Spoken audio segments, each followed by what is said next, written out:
So we are headed up this trail. We're following this creek that you see right over there.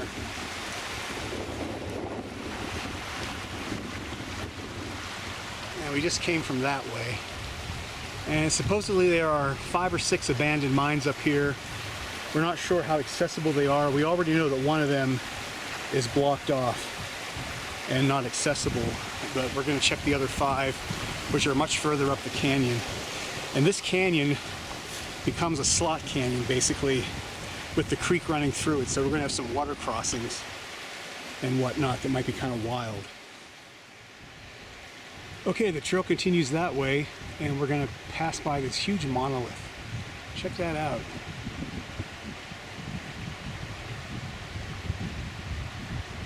That's pretty amazing. And the creek is still over here to the left.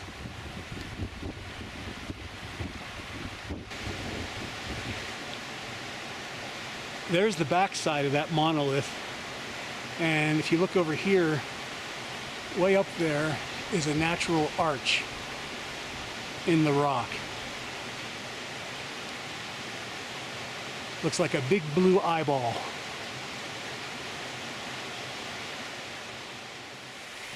So here's the first water crossing, and we're headed up that way. And right across the way there's a bird's nest right there.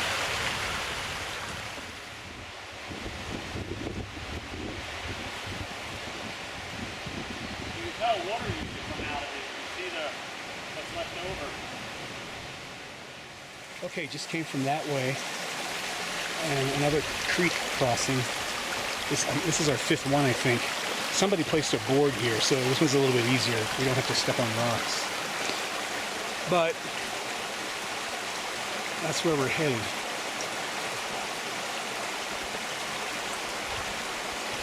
So, let's see if I can cross this without falling.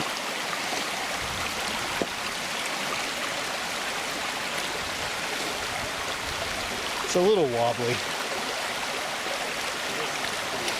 I better shut the camera off in case I drop it.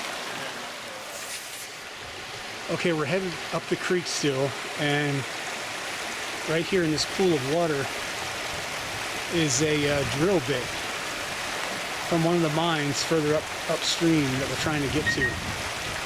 So check that out.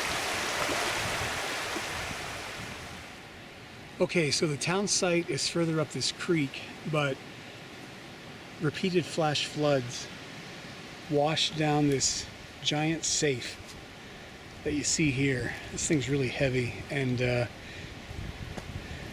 just shows you that those flash floods can move stuff like this a pretty far distance. So I noticed on this safe, you can see the interior is lined with concrete right there. So that was a concrete lined safe. Kind of makes you wonder what kind of valuables were in there, what it held. And if it came from a bank or from somebody's home. There's probably a bank here, I don't know, but that's a good sized safe. It's supposed to be a mine tunnel somewhere right up in here, according to the GPS and the topo map. There is an old timber there that probably came from the mine, and I thought that right over there was a waste rock pile. See that right there? Those light colored rocks. So that mine, the topo map says I'm right on it, on the entrance, so it may have been right here, but it's gotten covered over by all these rocks that have come down off the mountain going up that way. So I think this second mine in this canyon is a no-go. So we just came from that way, and the creek here gets real narrow. It goes through this cut.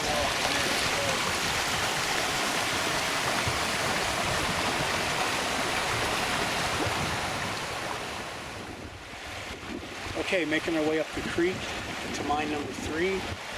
But look what I found in the rocks here. Where is it? Right there. A little frog.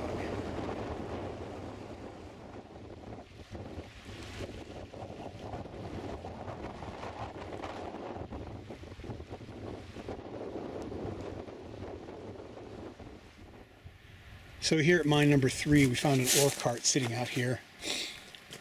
It's got the trap door on the front, so that would flip open and they would dump the ore out. It's a good sized cart, and some erosion here, and then here's the foundation of a circular tank, and there's one more over there, so something major was here. This one's just it's gotten undercut by erosion, and so it's collapsed. It's folded in half. It's rusting away, and we think the mine might be up right up in there somewhere. So here at mine site number 3 are some foundation remnants. Check that out.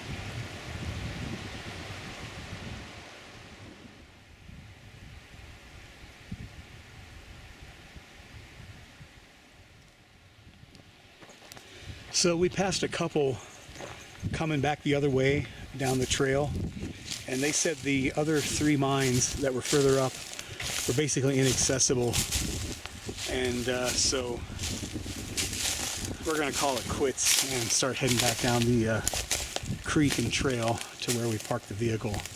But here is one of the structures along the creek. That was probably a cabin of some sort. Here's the front, and then here is the door. Still got some hinges on it. And unfortunately, it's fallen over somewhat, and the roof is caved in.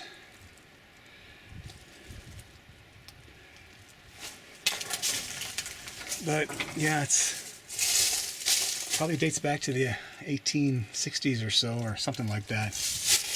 And here's what's left of it.